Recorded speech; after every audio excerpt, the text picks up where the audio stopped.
Vous connaîtrez la vérité, et la vérité vous affranchira, et si donc le Fils vous affranchit, vous serez réellement libre. Jean 8 versets 32, 36.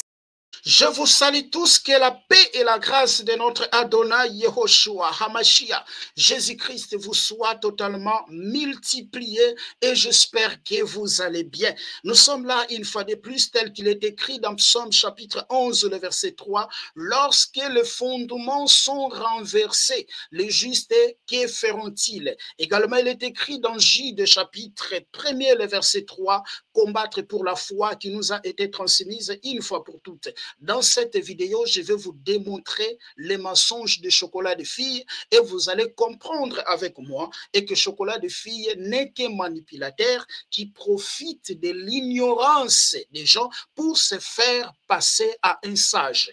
Et par là, je vais vous demander de pouvoir partager massivement cette vidéo parce que ça va éclairer beaucoup de gens, surtout mes frères et sœurs qui sont au Gabon. Partagez-moi cette vidéo massivement, partagez dans des groupes WhatsApp, partagez au pasteur, ça va vous éclairer. Alors, je vais d'abord vous laisser écouter la vidéo pendant quelques minutes et après, nous allons déconstruire point par point, mes chers frères et sœurs. Mais suivez avec une attention soutenue. Pas te mirer. C'est la Bible qui parle. Tu crains le Seigneur. C'est la Bible qui parle, c'est pas moi. Oui, tu pas mettre le cirage à la tête. Et qui est stupide, tu viens me parler de la Bible. Je parle à vous, hein. Il faut bien écouter. Parce que quelqu'un qui craint le Seigneur doit vivre selon les lois du Seigneur. C'est le Seigneur qui le dit. C'est le Seigneur qui le dit. Est-ce que le Seigneur Jésus a dit à ce type-là d'aller mettre le cirage à la tête pour venir à Dieu en question? Pouvez-vous nous montrer une écriture contraire? Mais attends, mais c'est là que je vais t'amener même, pour te montrer que donc ce livre-là n'est pas la parole de Dieu, vous ne devez pas vous fonder sur ça. Je suis Parce que d'accord. pour quelqu'un qui dit, je dis pour quelqu'un qui dit, on est vu que selon ce que la Bible dit, tu ne peux pas aller mettre la peinture à la tête et tu viens à Dieu en question et traiter les gens des stupides. Ça c'est un. Donc premièrement, je vais intervenir sur ça. Il a dit le mot a été créé par Dieu. On parle la langue française. Le mot désigne un élément du langage qui assure de manière syntaxico-sémantique le fonctionnement d'un énoncé. Le dictionnaire universel français, le Robert, a été créé en 1594. Ce sont les Français qui ont créé les mots là qu'on utilise. Ce n'est pas Dieu qui est descendu en 1594 pour créer les mots que tu utilises. Le mot là, ce n'est pas Dieu. Montre-moi une écriture dans la Bible où Dieu a créé le mot. Ça n'existe pas. Là encore, c'est un mensonge. On vient ici. Au commencement, Dieu créa les cieux. Il ne comprend rien. En hébreu, ce passage qu'il a cité là, on dit Bereshit bara Elohim. Bereshit bara Elohim. Or, tous les mots en hébreu qui terminent par im sont des noms pluriels. Ça veut dire que ce n'est pas un Dieu qui a créé les cieux et la terre, ce sont des dieux, l'émanation de la substance divine. Je vais d'abord ici mettre pause. Il a pris Genèse chapitre 1er, les versets 1er, où on dit au commencement, Dieu créa. Ok? En hébreu, Bereshit bara Elohim. Suivez très bien. En hébreu, Bereshit bara Elohim. Et il a dit, je pense que vous l'avez écouté. Il a dit tous les mots en hébreu qui terminent par him, ce sont des mots pluriels. Donc, comme, je répète ce qu'il a dit, comme tous les mots en hébreu qui terminent par him sont en pluriel, alors ce n'est pas un Dieu qui a créé les cieux et la terre, mais ce sont des dieux. Donc, il y a plusieurs dieux qui ont créé les cieux et la terre. C'est ça qu'il a dit. Je vais ici vous démontrer, mes chers frères et sœurs, que c'est faux. Ce n'est pas tous les mots hébraïques, ce n'est pas tous les mots hébraïques qui terminent par im sont au pluriel. Je vais d'abord vous démontrer cela. Je vais partager les slides et après nous allons entrer vraiment dans la Bible et nous allons faire appel au texte hébraïque. Je vais partager les slides. Nous allons d'abord prendre ensemble avec vous la terminaison des hymnes en hébreu. Écoutez ce que je préparais et je vais vous montrer cela dans la Bible. La terminaison hymne est souvent utilisée pour former le pluriel masculin des noms. Par exemple, Mahim. Mahim, c'est l'eau en hébreu. Mahim, c'est l'eau en hébreu. L'eau peut être au singulier et l'eau peut être aussi au pluriel. Lorsqu'on parle des eaux, je vais vous démontrer cela dans la Bible. L'eau peut être au singulier, l'eau aussi peut être au pluriel lorsqu'on parle des eaux. Que ce soit au pluriel, que ce soit au singulier, l'eau en hébreu c'est mahim. Mahim termine par im. Alors je vais vous présenter la Bible, on va faire appel au texte hébraïque. On va d'abord prendre cet exemple-là. J'en ai beaucoup, mais on va d'abord prendre cet exemple. Je vais maintenant vous partager la Bible.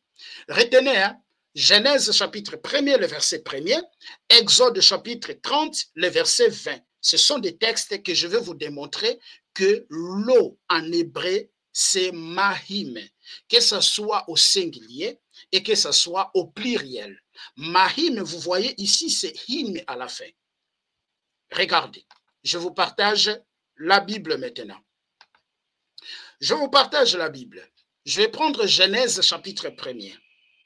Je suis ici dans Genèse chapitre 1er. Je pense que vous le voyez. Je suis dans Genèse chapitre 1er. Qu'est-ce que la Bible dit? Au commencement, Dieu créa le ciel et la terre. La terre était informe et vide. Et il y avait des ténèbres à la surface de l'abîme. Et l'Esprit de Dieu se mouvait au-dessus des eaux. Vous verrez ici, eau, c'est en pluriel. Maintenant, je vais faire appel au texte hébraïque. Ah, chocolat, toi. Je vais faire maintenant appel au texte hébraïque. Regardez, ici, zo. Qu'est-ce qu'on a dit ici, eau? Regardez. Mahim. Est-ce que ça termine pas par him? Voyez im. Est-ce que ça termine pas par him? Ça termine par him. Mais on a dit quoi?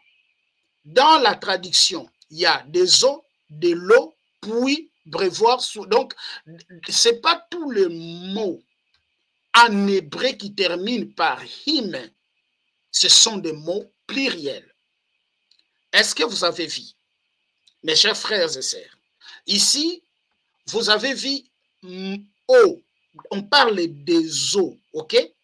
Des eaux. On parle aussi de l'eau. Donc, c'est un mot pluriel et singulier. Cela dépend du contexte dont on est en train de parler. Ici, je vous ai démontré mahim. Il y a les hymnes à la fin. On va prendre encore Exode. Exode chapitre 30, le verset 20. Là-bas, on a vu les eaux. Suivez très bien. Vous allez comprendre que chocolat, c'est un manipulateur. C'est un manipulateur. Je suis dans Exode chapitre 20, le verset 30. Je vais aller petit à petit. Exode chapitre 20, le verset 30. Pardon, Exode chapitre 30, c'est le verset 20. Regardez.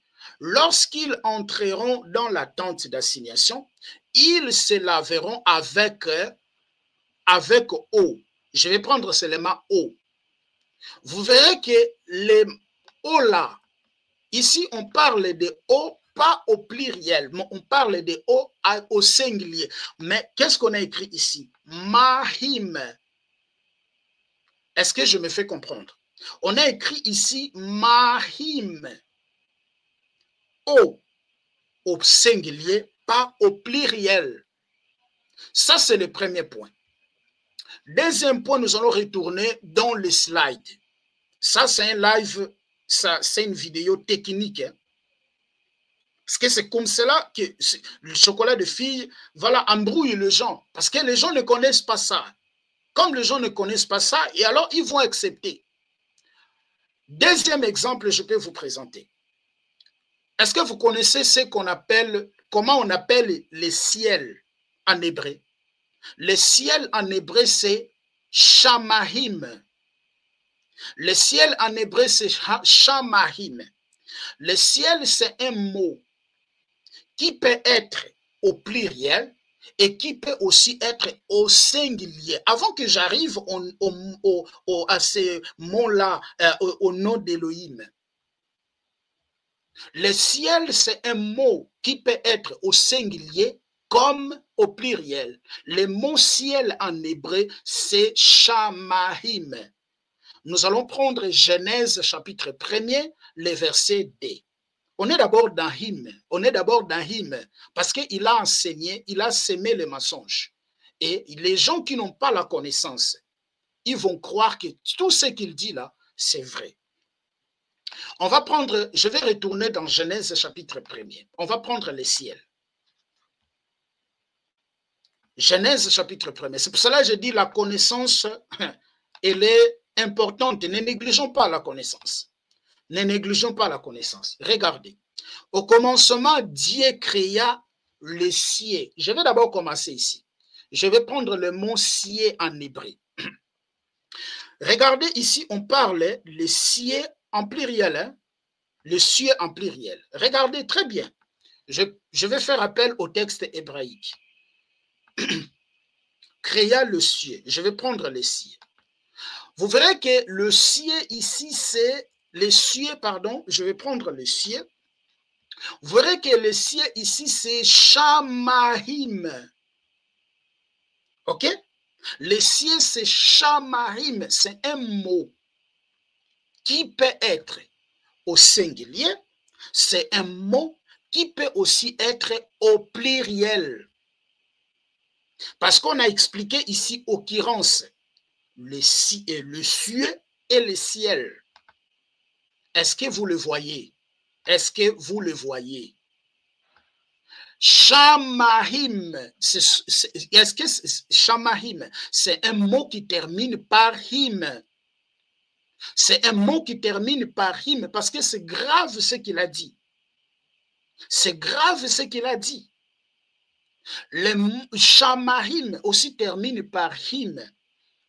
Donc, le mot qui termine par him peut être au pluriel comme aussi peut être au singulier. Donc, il a menti. Il a menti. Il a menti. Shamahim. Je vais retourner parce que c'était pas, voilà, vous ne voyez pas, je pense. Je prends Genèse chapitre 1er. Je vais prendre Genèse chapitre 1er. On dit au commencement, Dieu créa les cieux. OK? Les cieux là, je vais entrer dans le texte hébraïque. Je vais prendre les cieux. Les cieux, regardez ce qu'on a écrit ici. Hein. Pour les cieux, regardez ce qu'on a écrit. Les cieux, c'est Shamahim. N'est-ce pas, c'est un mot qui termine par him. N'est-ce pas, c'est un mot qui termine par him. Oui, c'est un mot qui termine par him. Mais ce mot qui est terminé par him peut être au pluriel et peut être au singulier. Donc, c'est faux de ce qu'il a dit que tous les mots qui terminent par him en hébreu sont des mots qui sont au pluriel. Je vais encore vous faire écouter et nous allons maintenant entrer dans Elohim. OK? Je vais encore vous faire écouter, réécouter la vidéo, les séquences de vidéos là, et nous allons maintenant entrer dans Elohim et regarder Elohim. Est-ce que vous êtes ensemble avec moi? Merci, mes chers frères et sœurs. OK. Il ne connaît rien. Je vais faire comme ça, retourner. La Bible dit, tu ne peux pas aller mettre la peinture à la tête et tu viens lui en question et traiter les gens des stupides. Ça, c'est un. Donc, premièrement, je vais intervenir sur ça. Il a dit, le mot a été créé par Dieu. On parle la langue française. Le mot désigne un élément du langage qui assure de manière syntaxico-sémantique le fonctionnement d'un énoncé. Le dictionnaire universel français, le Robert, a été créé en 1594. Ce sont les Français qui ont créé les mots là qu'on utilise. Ce n'est pas Dieu qui est descendu en 1594 pour créer les mots que tu utilises. Le mot là, ce n'est pas Dieu. Montre-moi une écriture dans la Bible où Dieu a créé le mot. Ça n'existe pas. Là encore, c'est un mensonge. On vient ici. Au commencement, Dieu créa les cieux. Il ne comprend rien.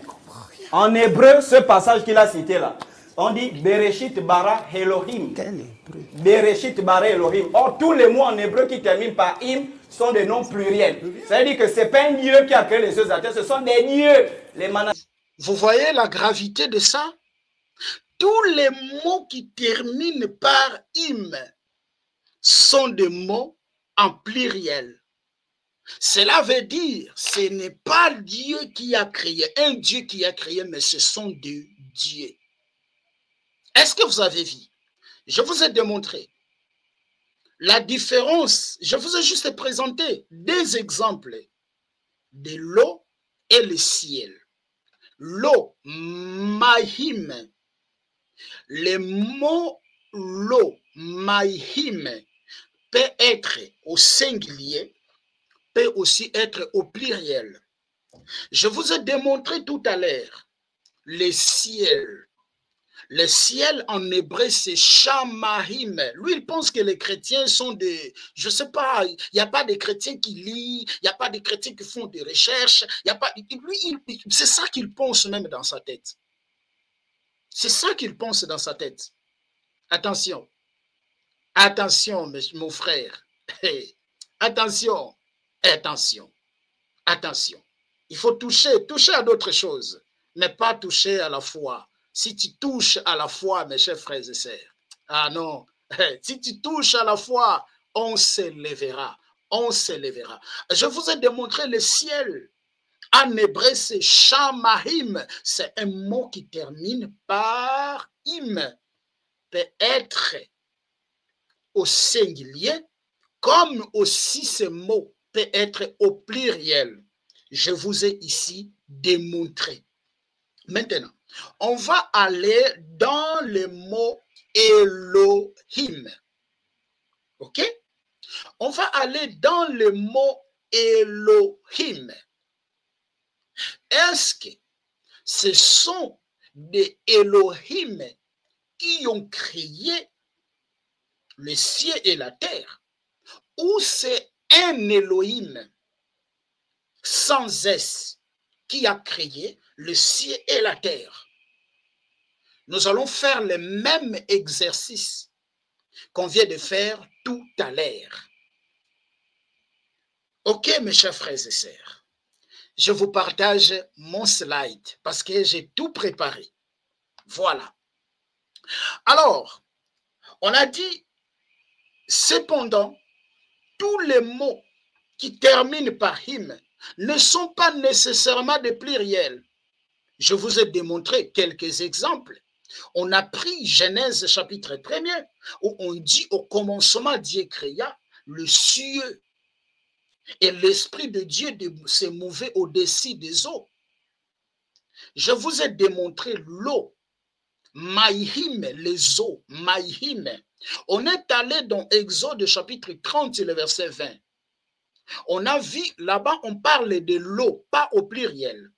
On a aussi appelé ça Maïhim. J'ai pris Genèse chapitre 1er, le verset 2, le Seigneur créa le ciel. On a vu que le ciel au pluriel, c'est Shamahim. Et lorsque vous descendez dans le verset 8, vous verrez aussi le ciel. Ciel, c'est aussi Shamahim. OK? Maintenant, nous allons entrer dans les mots Elohim. On va prendre le mot Elohim. Elohim, c'est un mot grammaticalement pluriel. Elohim est littéralement la forme plurielle de Eloah, donc Dieu au sens strict. Mais en hébreu biblique, le mot Elohim est très souvent utilisé avec un verbe au singulier pour désigner le Dieu unique d'Israël.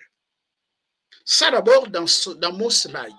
Nous allons entrer maintenant, faire appel au texte hébraïque. Je passe. Ah Seigneur, ça n'a pas donné. J'ai une liste, j'ai fait une liste, mes chers frères et sœurs, de Dieu. Parce que le mot Dieu, c'est un mot commun en fait. Le mot Dieu, c'est un mot commun. Lorsque vous lisez la Bible, vous trouverez que la Bible nous présente plusieurs dieux. Mais dans ces plusieurs dieux, il y a un seul Dieu qui a créé les cieux et la terre. Il n'y en a pas deux, il n'y en a pas trois, il n'y en a pas quatre. Mais il y a un seul Dieu qui a créé les cieux et la terre. Nous allons retourner dans Genèse, chapitre 1er, le verset 1er. Qu'est-ce qu'on a dit là-bas? Qu'est-ce qu'on a dit là-bas? Qu'est-ce qu'on a dit là-bas? Genèse, chapitre 1er, le verset 1er. On dit quoi? Au commencement, Dieu créa les cieux. Est-ce qu'on a mis Dieu ici avec X pour spécifier, pour démontrer que ce sont plusieurs dieux qui ont créé? Non.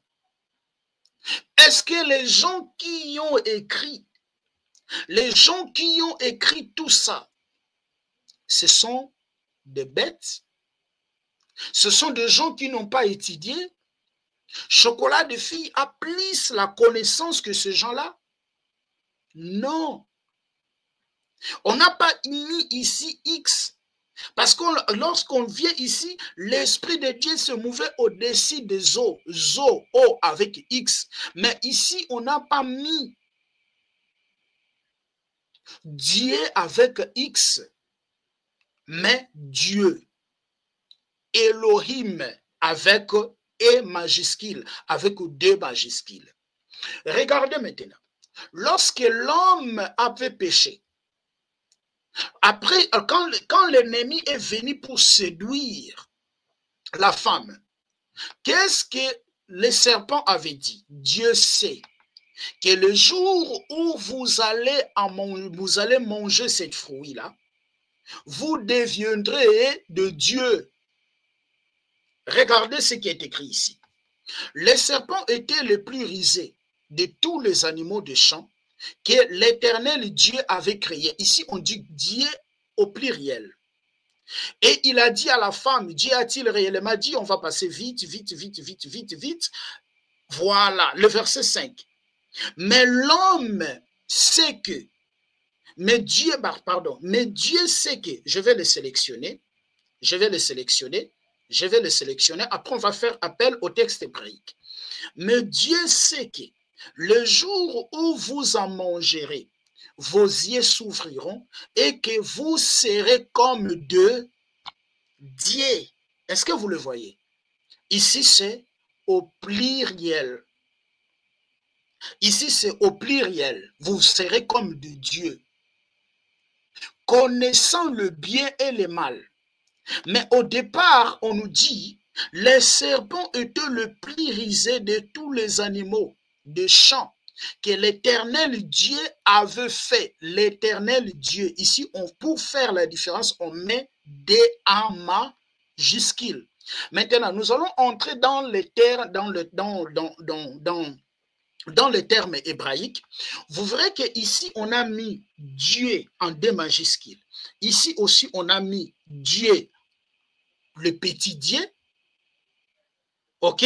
On a mis X au pluriel. Je vais vous expliquer les pourquoi. Je vais faire appel au texte hébraïque. Les serpents étaient les plus risés de tous les animaux des champs et l'éternel Dieu. On va prendre le mot Dieu. Regardez, hein, regardez. Là où il y a l'amalgame de chocolat, les filles, on dit Elohim. Ok? On dit Elohim. On dit quoi? Dieu, Dieu éternel. Donc, même le petit Dieu, dans la Bible sont appelés les Elohim. Est-ce que vous avez vu ça? Elohim, d'abord au singulier, un seul Dieu au singulier, on l'appelle Elohim. Maintenant, nous allons descendre. Nous allons toujours prendre on va maintenant prendre le verset 5 où on nous parle des petits dieux. Ne négligez pas cela, mes chers frères et sœurs, c'est important. Où on nous parle des petits dieux. On va prendre ça, le verset 5. Le verset 5. Mais Dieu, on dit Dieu d'abord, Dieu avec un D, un grand D, c'est que les jours où vous en mangerez, ne suivez pas ces codes. Vos yeux s'ouvriront et que vous serez comme de Dieu. On va prendre ces dieux. Vous verrez que ces dieux aussi est Elohim. C'est là où il y a les mensonges des chocolats des filles. Est-ce que vous voyez la même chose avec moi? C'est là où il y a le mensonge de chocolat des filles. Même le Dieu unique, c'est Elohim. Même le petit Dieu, c'est Elohim. Pourquoi c'est comme ça? Parce que Dieu, ce n'est pas un nom. Dieu n'a jamais été un nom. Dieu, c'est un titre. Dieu, c'est une fonction. Dieu, c'est une position. Dieu, c'est un mouvement. Lorsqu'on dit Elohim, Elohim n'est pas un nom. N'est pas un nom. N'est pas un nom. Elohim, c'est un titre. Elohim, c'est une fonction. Elohim, c'est un mouvement. Elohim, c'est une position. Raison par laquelle tous les dieux dans la Bible a un nom. Je vais vous démontrer quelques exemples. Tout le Dieu dans la Bible possède un nom. Tout le Dieu dans la Bible possède un nom. Je vais vous le démontrer tout à l'heure. Regardez, mes chers frères et sœurs. Regardez. Regardez. Regardez. Tous les dieux dans la Bible ont un nom. Par exemple, j'ai mis ici le nom du faux Dieu. Baal. Baal, ce n'est pas un Dieu. Dans la Bible, on présente Baal. Baal, c'est un Dieu, un faux Dieu. C'est un origine, peuple. Origine, c'est un Dieu des Cananéens, des Phéniciens. Il est Seigneur, son rôle. C'est un Seigneur, c'est un Dieu de fertilité, un petit Dieu de fertilité, de la pluie et de orage. Vous le trouverez dans Juge chapitre 2, le verset 11 jusqu'au verset 13, 1 Roi chapitre 18, le verset 21 jusqu'au verset 40. On parle de Baal. Baal aussi c'est un Dieu. Le nom, son nom c'est Baal parce que Dieu n'est pas un nom. Dieu c'est un titre. Dieu c'est une fonction. Dieu c'est une position. Chaque Dieu dans la Bible, il a un nom. Astarté, c'était un dieu des Phéniciens au sud de Cananéens. Vous le trouverez dans Juge chapitre 2, le verset 13, 1 Roi chapitre 18, c'est le verset 19. Moloch, c'est pour un dieu de l'origine ammonite. C'est un dieu de petit dieu. Ici, j'ai oublié d'écrire petit. Voilà. Excusez-moi pour cette erreur. J'ai oublié de mettre le petit. Voilà. Associé au sacrifice des enfants. C'est aussi un dieu. Son nom, c'est Moloch. Vous le trouverez dans Lévitique chapitre 18, le verset 21. Dans 1 Roi chapitre 11, le verset 17.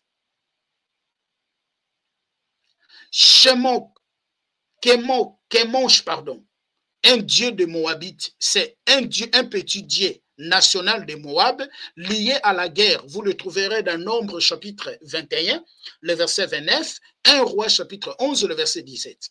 Dagon. Dagon, c'est un dieu de Philistins. Ok? Mais petit dieu. Mi-homme, mi-poisson, de la fertilité et de la mer. Vous le trouverez dans Juge chapitre 16, le verset 23, pardon, et vous le trouverez aussi dans 1 Samuel chapitre 5, le verset 2 jusqu'au verset 4. Bel Marcus, vous le trouverez aussi, c'est un dieu suprême de Babylone. Excusez-moi, j'ai mis Dieu quand j'ai écrivé, voilà, on a toujours l'habitude d'écrire Dieu, voilà, excusez-moi c'est pour ça. Dans Ésaïe chapitre 46, le verset 1er, Jérémie chapitre 50, le verset 2. Ici, voilà, lorsqu'on prend par exemple Rimon, donc il y a en fait, j'ai mis ici le nom de chaque, voilà, de chaque dieu, et l'origine de ces dieux-là, quel est leur rôle et le verset biblique. Parce que dans la Bible, comme je viens d'expliquer, chaque dieu a un nom. Chaque dieu a un nom. Cela ne veut pas dire qu'il y a plusieurs dieux. Tous ces dieux-là qu'on prépare, qu'on présente ici, par exemple, Belzéboul. Belzéboul, c'est un nom d'un dieu. C'est un dieu de Philistins. Lorsque vous trouverez dans 2 Rois, lorsque vous prenez 2 Rois chapitre 1er, le verset 2 jusqu'au verset 3, que Jésus-Christ aussi a bel et bien, on a aussi traité Jésus. Dans Matthieu chapitre 12, le verset 24, Jésus-Christ, lorsqu'il chassait les démons, qu'est-ce que les gens disaient? Il le faisait par la force de qui? De l'esprit de qui? De Belzéboul. Belzéboul, c'est un dieu de Philistins, mes chers frères et sœurs. Parce que Dieu, ce n'est pas un nom. Dieu, c'est un titre. Mais dans tout ce Dieu-là, il y a un seul, le véritable Dieu. Le Dieu que les Hébreux ont connu. Et ce Dieu que nous avons connu, qui a créé toutes choses. Je vais vous démontrer cela. Est-ce que vous savez que Paul aussi a été appelé Dieu? Paul et Barnabas ont aussi été appelés Dieu. Ils ont confondu Paul et Barnabas au Dieu romain, au Dieu grec. Je vais vous présenter cela. Prenons Actes chapitre 14. Dans Actes chapitre 14, regardez Actes chapitre 14. De tous ces gens-là qui ont écrit tous les gens-là qui ont participé à traduire la Bible, à écrire la Bible en hébreu, à écrire la Bible en grec, ils n'ont pas compris ça. C'est Chocolat de Fille maintenant qui va les comprendre, qui va nous expliquer aujourd'hui. Oh non, arrêtez de s'amuser, mes chers frères et sœurs. Arrêtez de s'amuser. Arrêtez ça. Arrêtez ça. Regardez. Regardez, hein. C'est bien. Moi, j'aime la connaissance. J'aime faire des recherches. Comme lui, il s'est dit, étant celui qui fait des recherches, oui, il y a aussi. Toi, tu penses que les chrétiens, ce sont de qui? Ce sont les idiots, je ne sais pas. Regardez, je suis dans Actes chapitre, où les gens qui n'ont pas étudié, dans Actes chapitre 14 pour leur mentir. Regardez. Regardez, je vais même commencer au verset 6. Paul et Barnabas, ayant eu connaissance, se réfugièrent dans la ville de Lycaonie, et Lystre et à Derbe, et dans la contrée, dans la contrée d'alentour, ils y annoncèrent la bonne nouvelle. À Lystre se tenait assise un homme important de pied, boité de naissance, qui n'avait jamais marché. Regardez maintenant, quand Paul et Barnabas vont faire marcher cet homme, ils écoutaient parler de Paul. Et Paul fixa les regards sur lui, et voyant qu'il avait la foi pour être guéri. Le verset 10. Dit d'une voix forte, lève-toi, droit sur tes pieds. Et il se leva d'un bond et marcha. À la vue de ce que Paul avait fait, la foule éleva la voix et dit en langue lycaonienne, les dieux, est-ce que vous le voyez? Est-ce que vous le voyez? Les dieux, sous une forme humaine, sont descendus vers nous. Je vais d'abord aller doucement.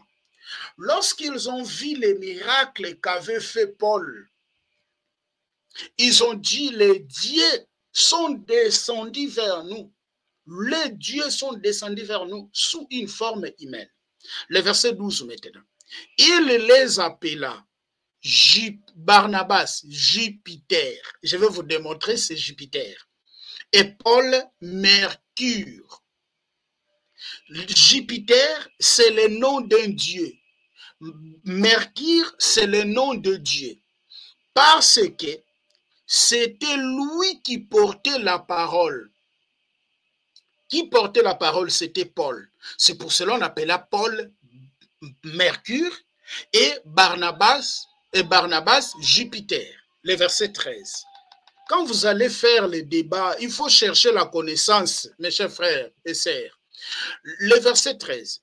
Les prêtres de Jupiter, dont le temple était à l'entrée de la ville, amenant des taureaux avec de bandelettes vers les portes, et voulaient de même que la foule offrir un sacrifice. Le verset 14 maintenant. Les apôtres Barnabas et Paul, ayant appris cela, déchirèrent leurs vêtements et se précipitèrent au milieu de la foule en s'écriant, « Ô hommes, pourquoi agissez-vous de la sorte? Nous aussi, nous sommes des hommes de la même nature que vous, et vous, même nature que vous, et vous emportons une bonne nouvelle. Nous vous exhortons, regardez, nous vous exhortons à renoncer à ces choses vaines pour vous tourner vers les dieux vivants qui a fait le ciel et la terre, la mer et toutes ces choses qu'ils y trouvent. » On a cru que Paul et Barnabas étaient de Dieu. On a cru que Paul et Barnabas étaient de Dieu. Mais Paul va dire non. Ça, ce sont des choses vaines. Retournez vers un seul Dieu. Or, si vous allez même dans la langue grecque, le mot Dieu ici, c'est théos, qui est traduit en français par divinité. On va le prendre dans la langue grecque, parce que le Nouveau Testament a été écrit en grec. On va le prendre en grec. On va le prendre en grec. Parce que, oh Seigneur, on va le prendre en grec. On va le prendre en grec. Regardez, hein, on a mis ce Dieu, Dieu, je vais prendre seulement Dieu. Le terme Dieu, c'est, comme en époque, le terme Dieu, c'est théos. Théos, qui signifie Dieu, Dieu, Seigneur. On a traduit ici par aussi, voilà, Christ. Ou je peux prendre ici Dieu. Un Dieu ou déesse, nom général de Dieu ou divinité. La divinité, oh, voilà, le Dieu et tout, voilà. Donc, Parce que les mots Dieu, même les juges sont appelés des dieux. Hein? Même les juges sont appelés des dieux. Dieu, ce n'est pas un nom. Dieu, c'est une divinité. Dieu, c'est un titre. Mais Paul, dans Actes chapitre 14 qu'on vient de lire, il les a dit, c'est pas nous retourner au Dieu vivant. Alors vous allez dire que Chocolat de Fille a compris des choses plus que Paul, a compris le mystère plus que Paul, a compris le mystère plus que les gens qui ont sacrifié leur vie pour faire les études. Connaissez-vous l'histoire de King James? La Bible est là de King James. Allez-y lire l'histoire de King James. Et beaucoup d'auteurs qui ont traduit la Bible, qui ont puisé dans la Bible ou dans des versions originales, hébreu, grec, pour les traduire en français, pour les traduire en anglais. Donc, Chocolat de Fille est plus intelligent que eux. Chocolat de Fille a fait plus de recherches que eux. Ce Chocolat de Fille va aller aussi faire des recherches sur les historiens qui ont passé des siècles et des siècles, qui ont écrit des choses, qui ont étudié, qui ont dédié leur vie en faisant ces études. Mais il vient dans un plateau, il vous ment, avec le journaliste aussi qui va lui poser des questions. Bon, excusez-moi, mais est-ce que ces journalistes vraiment, avec un journaliste qui accepte tout ce que Chocolat de Fille lui dit, hein? Un journaliste qui accepte tout ce que Chocolat de Fille lui dit. Si vous connaissez le journaliste là, envoyez-lui la vidéo. Partagez-lui la vidéo. Un journaliste qui accepte tout ce que Chocolat de Fille lui dit. Il n'a pas le temps d'aller faire aussi lui-même des recherches. C'est ridicule, ça. Ça, c'est ridicule. Ça, c'est ridicule. Il y a un seul Dieu. Alors, que dirons-nous? Les Juifs sont-ils des polythéistes? Les Juifs sont-ils des polythéistes? Est-ce que les Juifs, ce sont des polythéistes? Non, les Juifs sont des monothéistes. Monos. Deutéronome chapitre 6, le verset 4. Écoute Israël, votre Dieu est un. On va les prendre. Est-ce que vous avez vu, ma chère frère et sœur? En grec, le mot Dieu signifie théos. Le mot Dieu signifie théos. Il a l'habitude de dire Zeus, Zeus, Zeus. Zeus, là qu'il dit là, je vais vous présenter ça. Je vais vous présenter ça. Lorsque vous prenez, toujours dans Actes chapitre 14, on va les prendre. On va les prendre. Je pense bien, dans Actes chapitre 14, lorsqu'on dit, voilà, on va chercher dans le verset 11, dans le verset, on va chercher dans le verset 12, le nom qu'on a appelé Barnabas et le nom qu'on a appelé Paul. Ok, on va là-bas. Moi, j'aime comme ça, moi. Le verset 12, on va prendre le verset 12. Le verset 12. Il appela Barnabas Jupiter. Voilà, tu vois là où ça vient Zeus, parce qu'il a l'habitude dans ses émissions de parler Dieu savait rien dire. Dieu savait rien dire. Dieu, ça vient de Zeus. Zeus, c'est un terme grec, ok, qui signifie, qu'on a traduit en français par Jupiter. C'est un dieu, c'est Zeus, le dieu national des Grecs, correspond au Jupiter des Romains. Jupiter, c'est un dieu romain, c'est un nom de dieu romain. Zeus, c'est un dieu des noms qui grecs.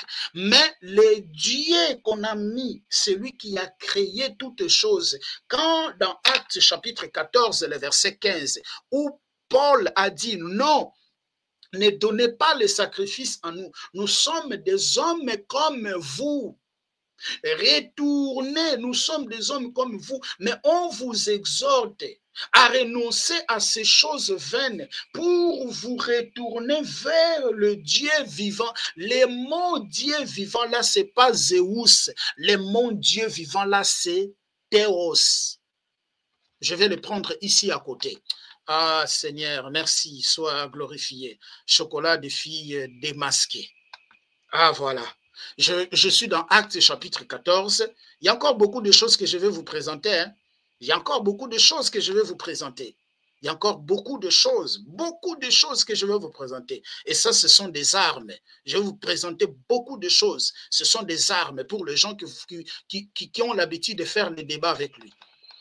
Parce qu'il vous ment dans ces choses-là. En se criant homme frère pour, voilà, il dit, ici on va chercher le mot Dieu. Vous voyez ici, le mot Dieu qu'on a dit ici, c'est qui? C'est Théous. Le mot Dieu, c'est Théous, qui est traduit par, voilà, Dieu, le petit Dieu, voilà, et qui est justement une divinité, déesse, ou voilà, le mot Dieu en général. Mais ici, là,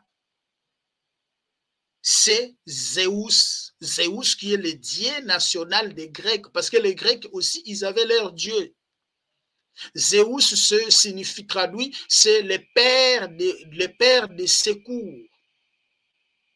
Raison par laquelle, quand qu'ils ont vu Paul et Barnabas faire cela, ils les ont appelés le Dieu. Et Jupiter, c'est le nom de Dieu grec. Ce n'est pas le nom de Dieu que les chrétiens adorent. Ce n'est pas le nom de Dieu que les chrétiens invoquent. Or, les Juifs, ils adorent aussi un seul Dieu. Deutéronome chapitre 6. Deutéronome chapitre 6, le verset 4. Chocolat de fille joue avec votre ignorance. Regardez. Regardez. Écoute Israël, l'Éternel notre Dieu est le seul éternel. Écoute Israël, non, Elohim, notre Dieu est seul. On va le prendre en hébreu. On va faire appel au texte hébraïque. Je suis là, le verset 4. Je suis le verset 4. Excusez-moi, vraiment, on va marcher comme ça pour éclairer les autres. Écoute Israël, l'Éternel. Qui est l'Éternel? Jéhovah, ok? Jéhovah qu'on a traduit par éternel. Un jour, on va expliquer. On a ici traduit quoi? Elohim, ok? Elohim, est-ce que vous le voyez la traduction? J'ai mis ici la traduction, voilà, ici. Elohim, donc Jéhovah, Elohim, ok? Et notre seul, qui? Notre seul Jéhovah. Maintenant, le terme seul en hébreu, c'est Ehad. Un jour, je ferai une vidéo pour expliquer Ehad. Ehad. Je ferai une vidéo un jour pour expliquer l'expression Ehad. Raison par laquelle Jésus, ah Seigneur, Jésus est Dieu. Raison par laquelle Jésus, dans Jean chapitre 10, le verset 30, il a dit, moi et le Père, nous sommes un. Ehad, parce que Ehad signifie un, premier, un. Est-ce que vous le voyez? Premier, un, Ehad, il y a un seul. Écoute Israël, notre Dieu éternel est un. Nombre chapitre,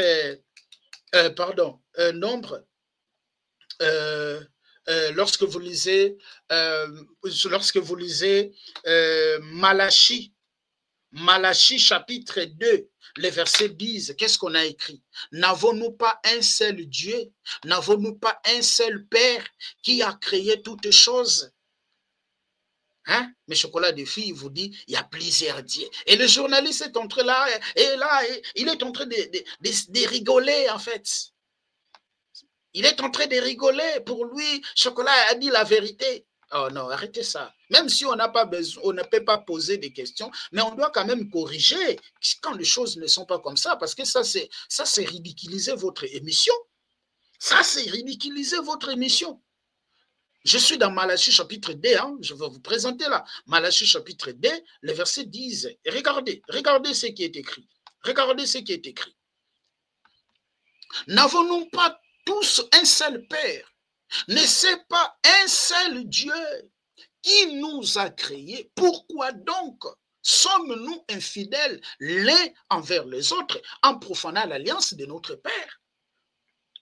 Un seul Dieu qui a créé toutes choses. Ésaïe chapitre 43, les versets 11 à 12. Lisez ça à la maison. Un seul Dieu. Ésaïe chapitre 45, le verset 12 jusqu'au verset même 15. Un seul Dieu. Prenons maintenant 1 Corinthiens chapitre 8. 1 Corinthiens chapitre 8, c'est le verset 5. Donc c'est Chocolat de Fille maintenant aujourd'hui qui va enseigner ça. Et vous le prenez un star, quelqu'un, un connaisseur, quelqu'un qui connaît, quelqu'un qui ferme la bouche des chrétiens. Il connaît rien. Il est dans le verbiage.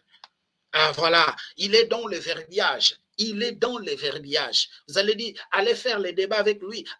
Dans les débats, on ne saura pas expliquer tout ça. C'est pour cela, avant que le jour des débats arrive, on vous présente déjà.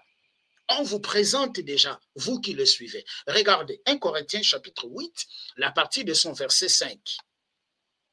Ça, c'est juste le premier point. Hein. Je n'ai pas encore entré dans l'histoire de Noé. Car si il est des êtres qui sont appelés dieux, soit dans le ciel, soit sur la terre, comme il existe réellement plusieurs dieux. Paul connaissait, les disciples connaissaient qu'il existe plusieurs dieux en minuscule, pardon, et plusieurs seigneurs, parce que le Seigneur aussi, c'est pas un nom, le Seigneur c'est un titre, comme Dieu n'est pas un nom, c'est un titre. Le verset 6, néanmoins pour nous, il n'y a qu'un seul, Dieu, virgule, le Père. Paul commence de décrire le seul Dieu là. Il est le Père qui vienne toutes choses et pour qui nous sommes, et un seul Seigneur, virgule, Jésus-Christ, par qui sont toutes choses et par qui nous sommes. Nous connaissons qu'il y a plusieurs dieux, comme je viens de vous démontrer. La Bible présente le nom de plusieurs dieux, mais par contre, nous avons qu'un seul Dieu, le Père de tous, d'où provient toute chose. Voilà comment Chocolat de Fille a embrouillé, même les journalistes incapables. Parce que, bon, voilà, ils connaissent que les Bouti, ils connaissent les Mouiri, ils connaissent les Bilombo. C'est ça, mais voilà, vous pensez être les gens qui vont expliquer la Bible. Et c'est comme ça que tu veux demander le débat avec les prophètes Placides. C'est avec ça, tu veux le débat avec les prophètes Placides. Mon frère, si tu veux débattre avec les prophètes Placides, il faut d'abord faire l'hébreu, faire grec. Parce que là, ça sont des petites choses d'abord. Ça, c'est rien. Ça, c'est rien. Moi, c'est le prophète Placide qui m'a appris l'hébreu. C'est lui qui m'a enseigné l'hébreu. Tous ces articulations, c'est lui qui m'a enseigné l'hébreu. Et toi, tu veux affronter prophète Placide. Mon frère, il a seulement laissé parce qu'il a vu, bon, ça, ce sont des bruits en fait. Ça, ce sont des bruits. Ça, ce sont des bruits, voilà. C'est comme ça que tu veux affronter prophète Placide. Attention, frère. Attention, tu es en train de mettre les doigts sur l'océan. Il y a des chrétiens qui sont instruits. Tous ces bruits-là que tu fais, les gens, ça, ce sont des bruits, frère. Il y a des chrétiens qui sont instruits. Depuis que j'ai commencé de te déconstruire, Ça, c'est, je suis dans un seul point. Il y a un seul Dieu. Actes chapitre 17, les versets 26 jusqu'au verset 28. Il y a un seul qui a créé. En lui, nous avons l'être et mouvement.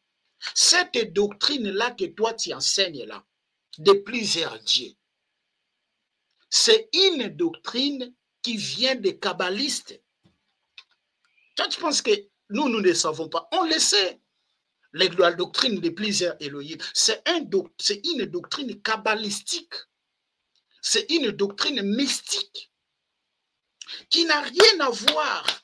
Parce que le diable, c'est comme ça. Il ajoute dans la parole. Il ajoute et tout le monde vient pour dénigrer la Bible. La Bible n'est pas la parole. Il n'est pas la première personne de le faire. Il y a eu les gens qui ont passé dans ce monde, qui ont dénigré la Bible. Ils sont où ces gens-là aujourd'hui? Ils sont où ces gens-là? Ils sont où? Ils sont où? Est-ce que c'est à cause de ça les églises ont fermé? C'est à cause de ça les gens ne prêchent plus Jésus? Non! Au fur et à mesure que vous le faites, Jésus est en train de susciter les voix. Jésus est en train de susciter les gens pour vous mettre à... Parce que Jésus, c'est que vous, il dit qu'il était chrétien. Bon, c'est normal, hein, parce qu'il y a les gens aussi qui sont des chrétiens professants. Bon, c'est normal, hein, parce que tout le monde peut être appelé chrétien. Hein. Il y a des chrétiens professants. Hein. Il y a des gens même qui boivent dans des bars, sont dans des hôtels, ils sont aussi appelés des chrétiens. Oui, mais mon frère, as-tu jamais lu Matthieu chapitre 16? Où, à partir de son verset 16, où Jésus a dit, tu es pierre, sur cette pierre, je bâtirai mon église, et les séjours des morts. Vous voulez que je vous explique le séjour des morts? Et les séjours des morts, Hadès, ne prévaudront point contre elle. L'église, elle est invincible. Aucun homme ne peut vaincre l'église. Aucun esprit qui peut vaincre l'église. Hadès, c'est le séjour de mort. Là où il y a les esprits. Aucun esprit peut vaincre l'église de Jésus. Vous allez vaincre l'église bâtiment, mais l'église de Jésus. Ce ne sont pas des bâtiments. Les gens sauvés par le sang de Jésus. Aucun. Tout ça que vous faites là, ce sont des bruits. Tout ça, ce sont des bruits. Tout ça, ce sont des bruits. Aucun peut vaincre l'église. Est-ce que je me fais comprendre jusque-là, mes chers frères et sœurs? Partagez cette vidéo. Et si vous êtes nouveau sur la chaîne, abonnez-vous et activez la cloche de notification.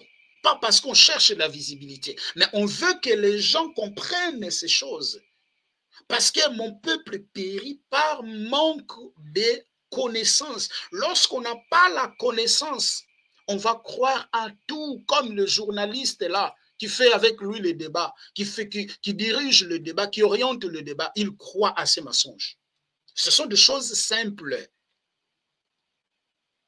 Voilà, mes chers frères et sœurs. Alors, nous allons passer dans la deuxième étape sur l'histoire du déluge, où il a dit que le déluge a été copié.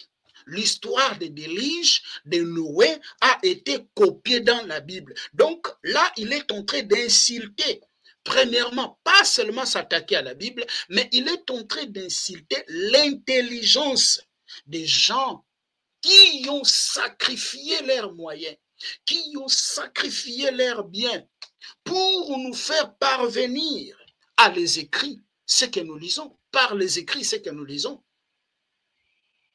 Excusez-moi, la vidéo va être un peu longue, mais il faut qu'on la parle. Si les gens ont la facilité de regarder les séries de films de 1 heure du temps, de 2 heures du temps, pourquoi ne pas aussi regarder des choses, la nourriture solide, pour ouvrir notre intelligence?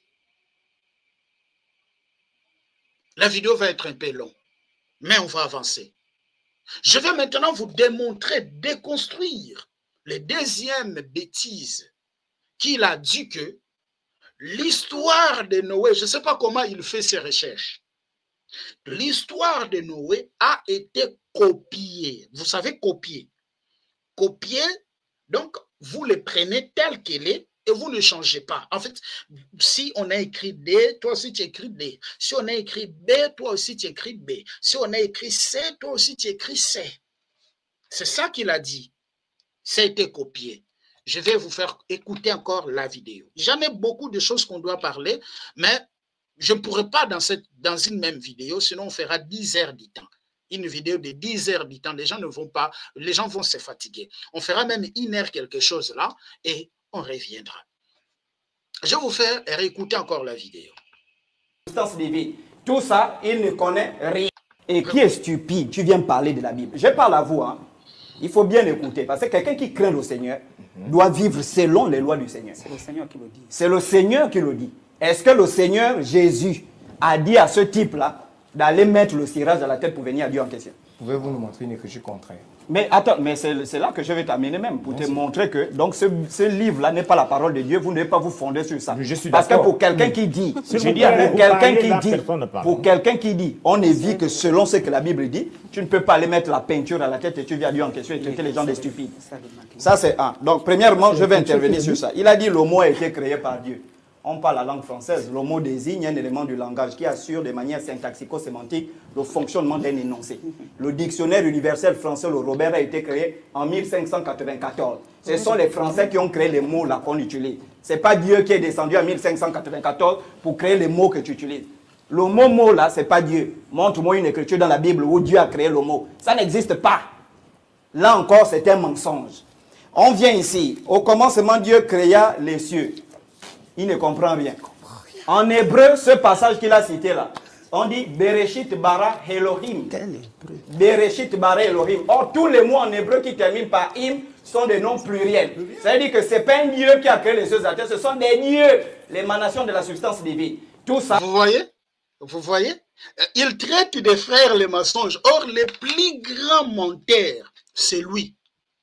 Hein? Avant d'enlever on dit quoi? La paille qui est dans l'œil de l'autre, enlève d'abord le poutre qui est en toi, qui est dans ton œil. Il traite des autres de menteurs. Or, c'est lui le grand menteur. Parce que pour parler de ça, il a lu. Pour parler de ça, il a lu. Parce que tu ne peux pas dire que tous les mots Elohim, tous les mots qui terminent en im, par im, ce sont des mots pluriels. Il a lu ça. Mais il a caché la partie là, que ces mots-là, c'est singulier et pluriel, pour introduire la doctrine kabbalistique, sans que vous le sachiez. C'est pour cela que je dis non, je dois parler de ça. Parce que la Bible dit dans Romains chapitre 1er, le verset 18, la colère de Dieu se révèle à partir du ciel contre toutes personnes qui détiennent captif la vérité. Les gens qui connaissent la vérité, mais ne le disent pas. En connaissant ces choses, je ne peux pas me taire. En sachant qu'il y a des millions de gens qui ont vu cette vidéo. Il y a des millions de gens qui ont vu ces débats. Non, je dois déraciner cela. Ah, c'est ça. C'est ça. C'est ça. Oh, c'est lui le grand menteur. Il traite des autres les menteurs. Mais c'est lui le grand menteur parce qu'il a lu. Mais il a caché une partie. C'est ça le diable. Je pense que je vous ai démontré. Il ne connaît rien. Ensuite, on revient ici. Peut-on enseigner quelque chose qui est clair? Mais bien sûr, tous les humains n'ont pas le même. C'est pour cela que je demande aux frères, aux jeunes prédicateurs, faites les recherches. Ayez des outils. Il ne faut pas seulement voir la Bible de Louis II à la maison. Sinon, vous serez toujours humiliés dans des plateaux comme ça, pas de petites choses. Et faites des recherches. Faites des recherches. C'est important. Il y a des chrétiens qui sont chrétiens, il est pasteur, mais même l'histoire du christianisme, il ne connaît même pas. Même la compilation de la Bible, il ne connaît même pas. J'ai aussi entendu Chocolat des filles dire une bêtise dans un plateau. Je vais revenir sur l'histoire de la Bible, où il a cité un nom. Ah, je vais vous démontrer les jours là. Mais les pasteurs étaient comme ça, bouche bée. Ne soyons pas des ignorants. Moi, j'ai compris servir Dieu. Servir le Seigneur Jésus. Dans ces temps où nous sommes, ce n'est pas le temps des ignorants, parce que c'est un temps de la fin, où les gens se lèvent pour séduire les autres. Alors, nous devons chercher. Oui, nous avons le Saint-Esprit. Nous avons l'Esprit du Seigneur nous conduit. Mais il faut faire des recherches, mes chers frères et sœurs. Ne se limite pas à une Bible de Louis II. Fais des recherches. Nous, là, nous faisons des recherches. Nous faisons des recherches. Nous lisons. Nous cherchons de comprendre. Mais on garde la doctrine. Parce qu'il y a des connaissances qui amènent dans la perdition. Paul dit, je prêche. Je ne veux pas que moi-même je sois rejeté. Non, parce qu'un vrai serviteur de Dieu, c'est celui qui veille premièrement pour son salut et pour les saluts des autres. Sinon, tu seras un pont. Les gens vont passer, toi, tu vas rester. Voilà, cherchez, fais des recherches. Fais des recherches, c'est important, ça va vraiment t'aider. Ça va vraiment t'aider. Alors, je vais vous balancer l'autre slide, parce que j'ai tout préparé. Hein. J'ai tout préparé. Voilà, c'est ça. Ça, je les ai expliqué. L'exemple de Dieu, il y a un seul Dieu qui a créé. Et voilà, là, j'ai déjà expliqué. Voilà, tout ça, je vous ai déjà expliqué. Je ne vais plus m'attarder. Tout ça, je vous ai déjà expliqué. À la maison, vous pouvez mettre les pauses et lire. Voilà. On va maintenant entrer dans les récits des déluges. On va rentrer dans les récits des déluges. On va rentrer dans les récits de déluge. On doit parler maintenant des récits de déluge. Parce qu'il a dit dans sa vidéo et que les récits du déluge de Noé a été copiés. Je vais vous faire écouter encore la vidéo. Une chose peut être claire, je parle en tant qu'enseignant, une chose peut être claire, mais en fonction du niveau de compréhension, en fonction du niveau d'apprentissage, un élève t'a dit, ah là je ne comprends pas. Malgré que c'est clair, il va te dire là encore, expliquer, réexpliquer, réexpliquer. C'est quoi l'un des principes de la pédagogie, c'est la répétition. Parce que justement, quelque chose peut être clair, mais de prime abord, tout le monde n'a pas la capacité de comprendre ça de prime abord. Ensuite, il a dit ici, la Bible est-elle un livre de vie ou une histoire? Moi, je veux même aller loin. Je menais des recherches sur pourquoi les anciennes civilisations, je vais aller loin, j'ai mené des recherches sur pourquoi les anciennes civilisations stockaient l'or. J'ai commencé des recherches il y a de cela 2 mois sur cette question. Je suis arrivé à une conclusion très grave. La Bible que vous voyez là, elle a été plagiée, ce livre-là. Ça, je vous dis ici, je peux vous faire la démonstration. Si vous boudez, je vous en fais la démonstration. On peut aller. Il a dit, la Bible que vous voyez, il a été plagié. Plagié, c'est copier, en fait. OK? Écoutez bien, hein? La Bible que vous voyez là, il a été plagié. Mais il va maintenant nous dire comment la Bible a été plagiée. Écoutons. On peut aller dans le récit du déluge. Mais oui, je suis en train de vous montrer, je réponds à vos questions. Vous utilisez votre temps pour ça, il n'y a pas de problème. Vous prenez le récit du déluge. Vous savez que le peuple d'Israël a été en déportation. Donc, les récits du déluge, il a dit que la Bible que vous voyez là a été plagiée. Comment? Il a dit de prendre les récits du déluge.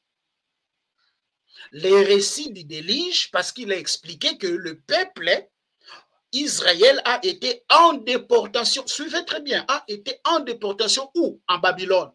Donc, les récits des déluges a été plagiés en Babylone. Écoutez. Dans certains pays, notamment en Babylone.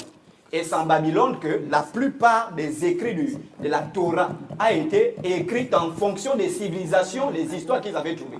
Si vous prenez l'épopée de Gilgamesh, qui date de 2500 ans avant la rédaction de la Torah, qui date de 400 ans avant Jésus-Christ, vous allez remarquer que l'histoire du déluge est complètement, le déluge de Noé est complètement recopié de l'épopée de Gilgamesh. Voilà. Donc, il a dit que l'histoire des déluges. Ah, j'aime ça, moi, j'aime ça. J'aime des défis. Moi, j'aime des défis. J'aime des défis. Il a dit que l'histoire des déluges a été complètement copiée de l'histoire de Guy de Madèche. Et la plupart des écrits de la Torah a été écrit là-bas. Lorsqu'on parle de la Torah, c'est quoi la Torah? C'est quoi la Torah? La Torah, c'est ce qu'on appelle les 5 livres Pentateuque. Parce qu'on a la Torah, on a les Nevi'im, on a les Ketuvim. Lorsqu'on parle de la Torah, on fait allusion à la loi mosaïque. Hein? Lorsqu'on parle de la Torah, on fait allusion à la loi mosaïque. Dans la Torah, on présente 5 livres qui sont les livres de Genèse, les livres de Exode, les livres des Nombres, le livre de Deutéronome et j'ai oublié, et le livre de Lévitique. C'est ça les 5 livres. Maintenant, la question que je vais vous poser, qui a écrit ces 5 livres? Avant que je puisse entrer, parce que j'ai un slide que je dois présenter. Hein. J'ai un slide que je dois présenter.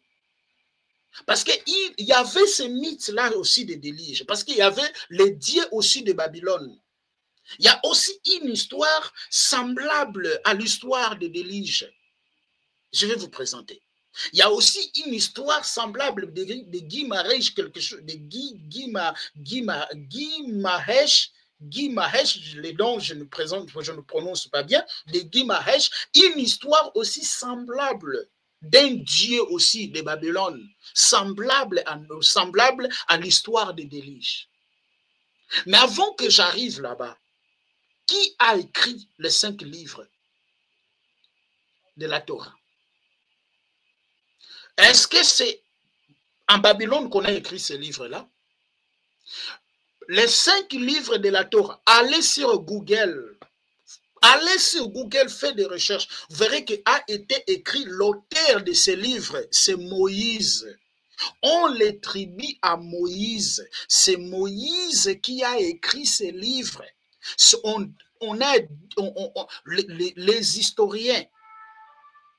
Les historiens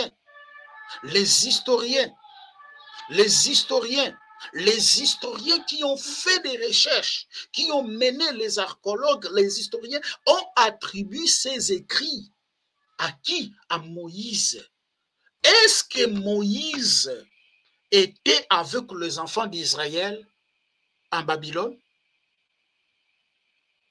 Ah, ça commence à venir. Oh Seigneur. Ah, Jésus. Jésus, chocolat, répands-toi.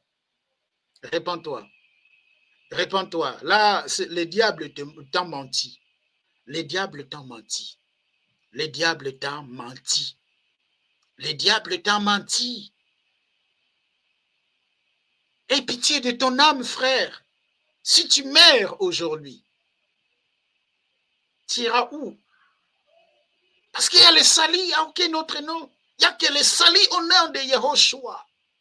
Le nom Yehoshua, qu'on a traduit en français par Jésus. Je vous ai entendu un jour dire, Jésus, ça ne veut pas dire, ça veut rien dire. Je reviendrai expliquer. Comment est-ce qu'on a quitté de Yehoshua par Jésus? J'ai tous ces vidéos avec moi. C'est les temps qui me manquent, mais petit à petit. Réponds-toi, frère. Tu es dans l'erreur, tu es dans l'égarement total. Tu es dans l'égarement total. Est-ce que Moïse était...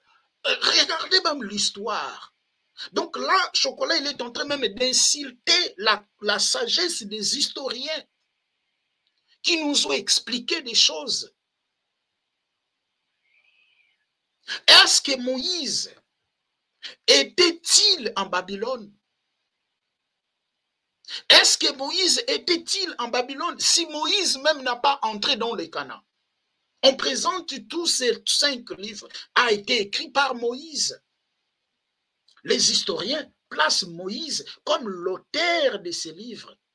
Place Moïse comme l'auteur de ces livres où nous avons Bereshit, qui est Genèse, Shemot, qui est Exode, Vaïgra, qui est Lévitique, Bemidbar, qui est Nombre, Devarim, qui est Deutéronome,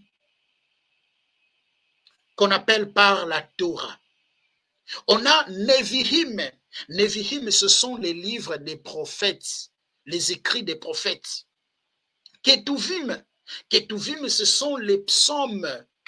Dans Ketuvim, il y a les psaumes, il y a les proverbes, il y a Job, il y a Cantique des Cantiques, il y a Rite, il y a Lamentation, il y a Ecclésiaste, il y a Esther, il y a Daniel, il y a Esdras, il y a Néhémie, il y a 1 Chronique, 2 Chroniques. Ce sont les Ketuvim. Voyez les mensonges. Mes chers frères et sœurs, pour que la vidéo ne soit pas longue, sinon on va faire des heures du temps ici. Pour que la vidéo ne soit pas longue, je vais terminer ici. Je vais terminer ici.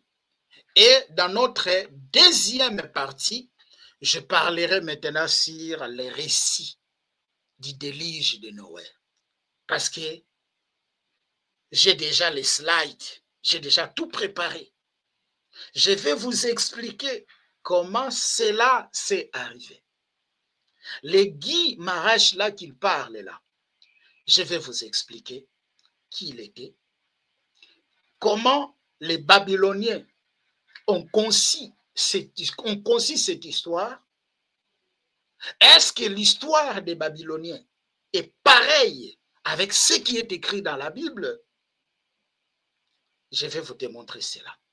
Parce que dans la civilisation, il n'y avait pas seulement les Babyloniens.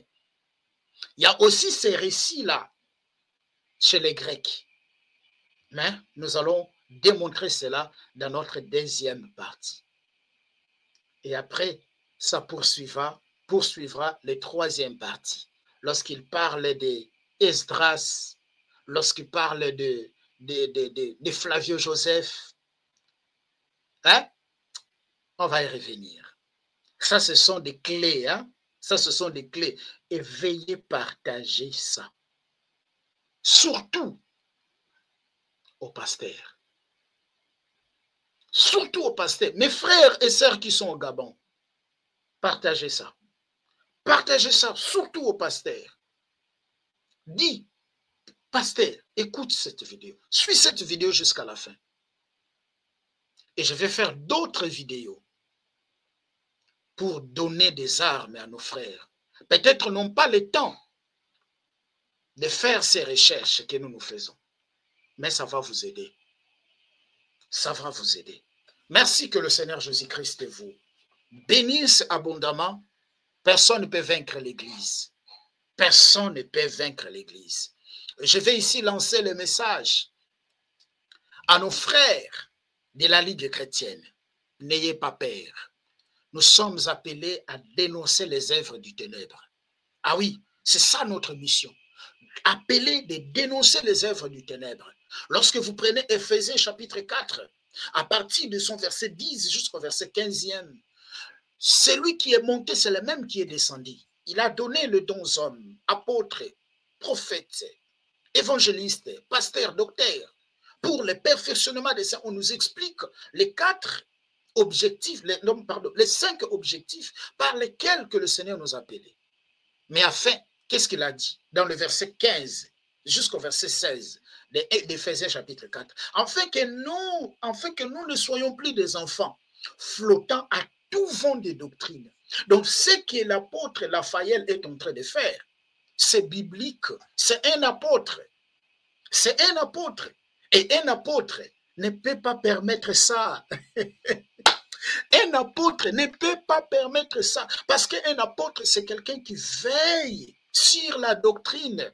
Lorsqu'il voit que la doctrine est bafouée, le terrain là où il exerce son ministère, le terrain est en train d'être miné par de fausses doctrines. Un apôtre appelé du Seigneur ne peut pas rester tranquille. Il doit se lever. Regardez Paul, lorsqu'il est entré, il est parti dans la ville d'Éphèse. Il a compris que la ville a été donnée par la déesse Diane. Est-ce que Paul a fermé sa bouche? Il a parlé. C'est un apôtre. Laissez-lui, c'est un apôtre. Il faut prier pour lui soutenir. Hein, mon frère, que le Seigneur, je sais que le Seigneur, je ne dirais même pas que le Seigneur te protège. Parce que nous ne sommes pas des enfants illégitimes. Non, nous sommes les enfants légitimes. Où le Père, il prend soin de nous. Mais je dirais une chose. Aussi longtemps que Jean-Baptiste n'avait pas encore terminé sa mission, tout ce que Jean-Baptiste pouvait dire, même si les gens étaient scandalisés, ils ne pouvaient pas mettre la main sur la vie de Jean-Baptiste. Mais après avoir présenté l'agneau qui ôte les péchés du monde, la mission de Jean-Baptiste était terminée. C'est là où on pouvait prendre Jean-Baptiste et le mettre en prison et lui couper la tête. Le Seigneur a permis parce que la mission était terminée.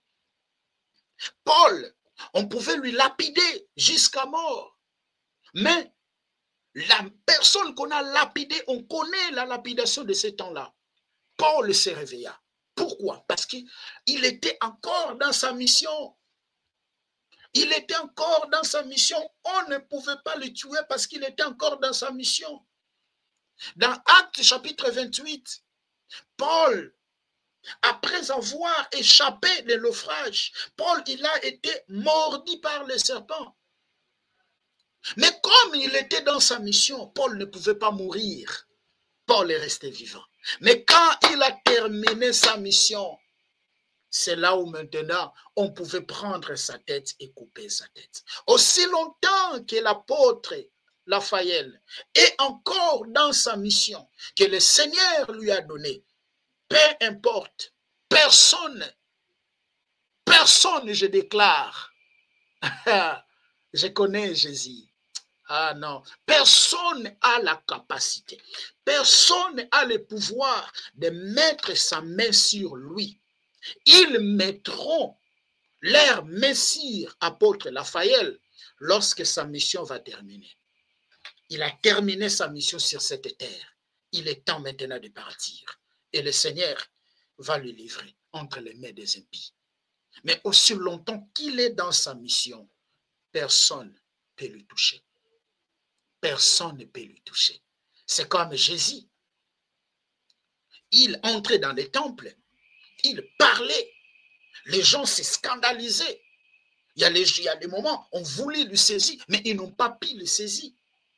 Mais lorsque le temps est arrivé pour monter sur la croix, il a dit à Pilate, Pilate, tu as ce pouvoir de me juger parce que le temps est arrivé. Ah, parce que le temps est arrivé. Il a dit, j'étais avec vous dans les temples, j'étais avec vous dans des synagogues. Vous ne pouvez pas me saisir, mais maintenant voilà, le temps est là. Quand le temps est là, c'est là où on mettra la main sur un vrai serviteur de Dieu, parce que le temps est arrivé, il a terminé sa mission. Comme il a terminé sa mission, il doit retourner. Ah oui, il doit retourner. C'est là. Paul dit, j'ai combattu un bon combat, j'ai gardé la foi. Maintenant, le temps est arrivé, Timothée, que je sois livré, parce que je dois partir. Aussi longtemps que l'apôtre Raphaël, je l'encourage, mon frère, tu sais, voilà, à la Ligue chrétienne. Je vous encourage. Voilà, que le Seigneur vous bénisse abondamment et partagez massivement. Et notre rendez-vous est pris dans notre deuxième partie où nous allons parler sur les récits du déluge. Je vais vous démontrer encore les mensonges du chocolat comme on vient de faire dans la première vidéo. Et soyez abondamment bénis et on se dit dans notre On se retrouve dans notre deuxième partie. Nous prions quand même. Père, je te rends grâce, Yehoshua, c'est toi notre Père. Seigneur, si nous parlons, nous ne parlons pas pour que le monde nous voie, mais nous parlons parce que le monde connaisse que tu es, le monde connaisse que tu es le seul et le véritable Dieu. Seigneur, je prie pour tous ceux-là qui ont écouté ces mensonges, les mensonges qui ont été dits dans ces débats. Seigneur, je prie que Père de gloire, ces messages puissent déraciner ces mensonges-là. Bénis tout le monde, protège mes frères, protège mes sœurs. Ne permets pas, Seigneur, que notre foi, comme tu as pris, oh Pierre, tu as dit à Pierre, je priais pour toi parce que le diable te réclamait. Le diable te réclamait, tu brisais comme du froment, mais je priais pour toi. Seigneur, nous également, Seigneur, je prie pour la foi de mes frères. Ne permets pas la foi de mes frères qui sont au Gabon, la foi de mes sœurs qui sont au Gabon, affaiblisse, Père de gloire. Protège tout le monde, Jésus. Protège mes frères, protège mes sœurs. Délivre, Seigneur, mes frères, de toute la gloire te revienne. Glorifie ton nom. Manifeste-toi, Seigneur. Je demande ta grâce, je demande ta miséricorde à tous les gens qui auront l'opportunité de suivre ces messages. Glorifie ton nom aujourd'hui et éternellement. Que toute la gloire te revienne parce que tu es notre Père. Au nom puissant de notre Adonai Yehoshua, Jésus-Christ, nous disons Amen. Amen, mes chers frères et sœurs. Notre rendez-vous est pris dans notre deuxième partie. Et soyez abondamment bénis et veuillez partager une fois de plus. On se dit au revoir. Likez la vidéo si elle vous plaît, et si vous êtes nouveau sur la chaîne, n'oubliez pas de vous abonner et d'activer la cloche de notification afin de ne rater aucune de nos vidéos.